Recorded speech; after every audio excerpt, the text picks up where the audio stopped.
Hello friends, welcome to my channel Rameshwar technical knowledge. आज हम energy manager के first paper का ये 7वां चैप्टर है, इसको आप लोगों को पढ़ाने जा रहा हूँ। इस चैप्टर में आज तक से देखा गया है जो एग्ज़ाम में आने का चांस 90% होता है, वो इन 9 टॉपिक में से होते हैं। इन 9 टॉपिक क्या क्या होते हैं, चलिए आगे देखते हैं।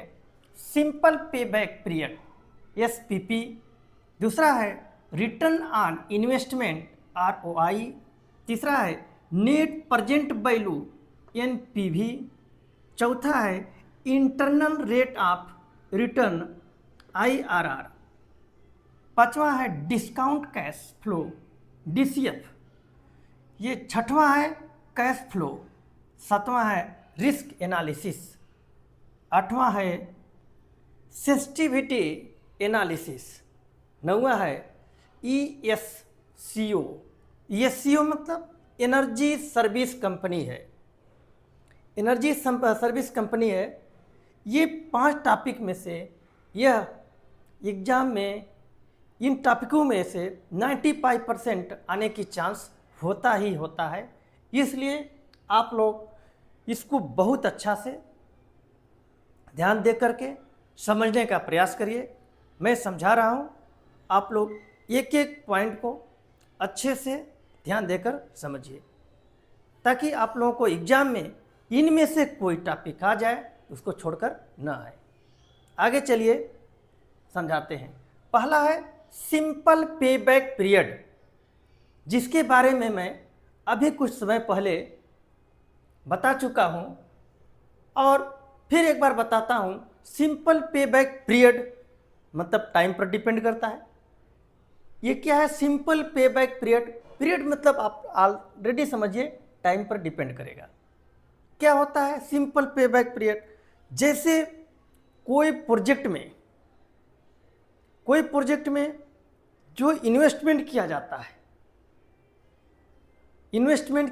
है, अब प्रोजेक्ट बनकर तैयार हो जाता है, तो देखा जाता है कि ये प्रोजेक्ट कितना साल में कंप्लीट इसका पेबैक दे सकता है। जैसे कोई प्रोजेक्ट मैंने 90,000 का लगाया, हर साल 30,000 उसमें बेनिफिट मिल रही है, लाभ मिल रहा है, तो कितने साल में वह मेरे को जितना इन्वेस्टमेंट है कंप्लीट करेगा?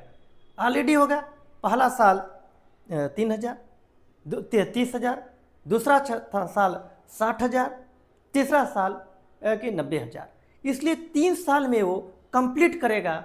इस प्रकार को उसी को बोलते हैं सिंपल पे बैक पीरियड। सिंपल पे बैक पीरियड, जो इन्वेस्टमेंट किया होता है वो इन्वेस्टमेंट कंप्लीट पूरा करने के लिए, उसके कंप्लीट जो पैसा वापस आने के लिए जितना टाइम लगता है उस टाइम को बोलते हैं सिंपल पे बैक पीरियड। यहाँ तक ये समझ गए होंगे, और वैसे ही मैं वीडियो इसका बनाकर डाल दिया हूँ, आप लोग उससे देख लीजिए। और दूसरा है रिटर्न ऑन इन्वेस्टमेंट ROI। ये भी बहुत इंपॉर्टेंट टॉपिक है, एग्जाम में आता ही आता है। क्या है return on investment ROI? ROI क्या होता है? ROI क्या होता है? ये ROI होता है, चलिए इसके बारे में समझते हैं कि किसी भी प्रोजेक्ट को जब हम लगाते हैं, बैठाते हैं, इंस्टॉलेशन करते हैं, जो इन्वेस्टमेंट हुआ होता है, वो इन्वेस्टमेंट होने के बाद एवरी ईयर, प्रत्येक साल कितना % हमको बेनिफिट दे रहा है। फिर समझिए, कोई भी प्रोजेक्ट यदि हम लगाते हैं, इंस्टॉलेशन कंप्लीट कर जब देते हैं, करने के बाद हर साल हमको बेनिफिट तो देगा ही, तो जितना % बेनिफिट देता है उसको हम लोग क्या बोलते हैं, ROI। क्या बोलते हैं, ROI।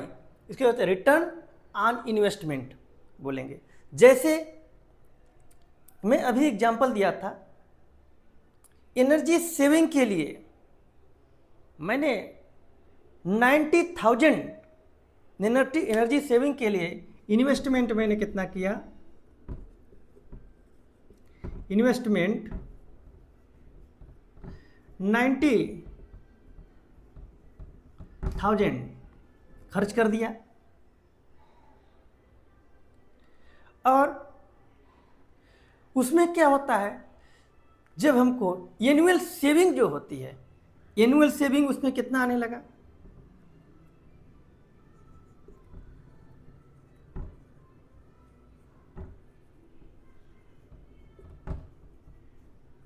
एनुअल सेविंग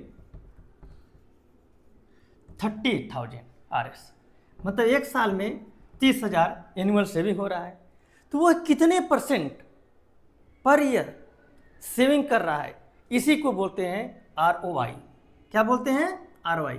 कोई भी प्रोजेक्ट इंस्टॉलेशन करने के लिए जो इन्वेस्टमेंट किया जाता है, वह प्रत्येक साल जो पैसे का सेविंग करेगा, वो सेविंग कितना % सेविंग कर रहा है, उसी को बोलते हैं ROI। जैसे ऊपर फार्मूला है, ROI equal annual net saving. Annual net saving कितना है, 30,000, और इसमें कितना इन्वेस्टमेंट लगाए थे, 90,000। अब इसको इंटू 100 है, 100 किए। जब इसको फाइंड आउट हम लोग करते हैं, इससे करेंगे तो कितना आ जाएगा, 33.33%। यही हमारा क्या है, ROI। ये भी एग्जाम में आता है, इसको अच्छे से समझ लीजिए। न हो तो इस वीडियो को बार बार से समझिए, देखिए, और इसको सेव कर कर रख लीजिए। ये भी इसके बाद में हम आगे पढ़ाने जाएंगे नेट प्रेजेंट वैल्यू, NPV। ये बहुत ही इम्पॉर्टेंट टॉपिक है, और इस वीडियो को आगे हम नेक्स्ट डे पढ़ाएंगे। और क्या कर लीजिए, इसको सब्सक्राइब करके इसको जरूर कर लीजिएगा, और सपोर्ट करने के लिए प्लीज़ लाइक, शेयर और कमेंट जरूर करिएगा। यदि सब्सक्राइब नहीं करते हैं तो नेक्स्ट जो टॉपिक हम डालेंगे आप लोगों तक वह पहले नहीं पहुंच पाएगा, आप लोगों को सर्च करना पड़ेगा, इसलिए सब्सक्राइब कर लीजिए। ये जितने टॉपिक हैं बहुत ही इंपॉर्टेंट टॉपिक है, एक एक टॉपिक पर डे करके हम आप लोगों को समझाएंगे। आप लोगों का एग्ज़ाम आने वाला है, जिससे इस एग्ज़ाम में आएगा तो आप लोग कंप्लीट इसको आंसर दे सकें, इसका फ़ायदा उठा लें। इसलिए प्लीज़ आप लोग इसको सब्सक्राइब करिए, लाइक शेयर कमेंट जरूर करिएगा। थैंक यू, धन्यवाद।